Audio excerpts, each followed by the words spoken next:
Ça veut dire aussi des relations toxiques.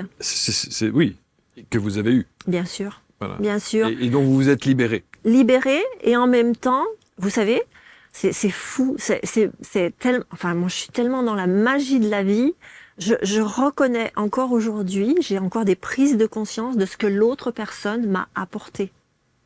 Parce qu'on Malgré la souffrance. Malgré la souffrance. Parce qu'on parle de toxique, mais en fait, j'ai vraiment l'impression, et j'ai eu l'impression notamment pour ma relation précédente, que nos âmes ont choisi, ok, dans cette vie, je vais venir et je vais t'aider à t'élever. Et j'ai ressenti que dans une autre vie, c'est moi qui vais l'aider à s'élever. Et ça, c'est vraiment quelque chose de puissant de ressentir ça, parce que on remet tout à plat, on arrête de parler, de mettre des termes qui peuvent être assez difficiles comme pervers narcissique. Ouais. C'est dur, hein, et on voit la souffrance de l'autre personne.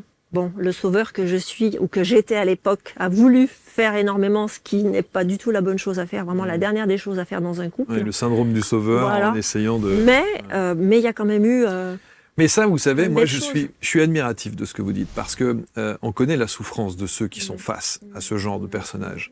On sait que la perversion narcissique, les manipulateurs et les choses comme ça c'est extrêmement destructeur et c'est ravageur, en tout cas, quand on vit. Voilà, il y a beaucoup de gens qui ont écrit sur ces thématiques-là. Mais vous avez, tout en étant lucide de cette personne-là, vous avez une autre lecture maintenant de qui il est, en fait. A posteriori. Presque de la compassion. Oui, mais même à l'époque, ceci dit, j'avais quelque part toujours ce côté amour, parce qu'il y avait de l'amour quand même. Mais il y avait ce côté amour qui voyait la personne en souffrance, car je ressens la personne, les souffrances des autres. Je peux forcément...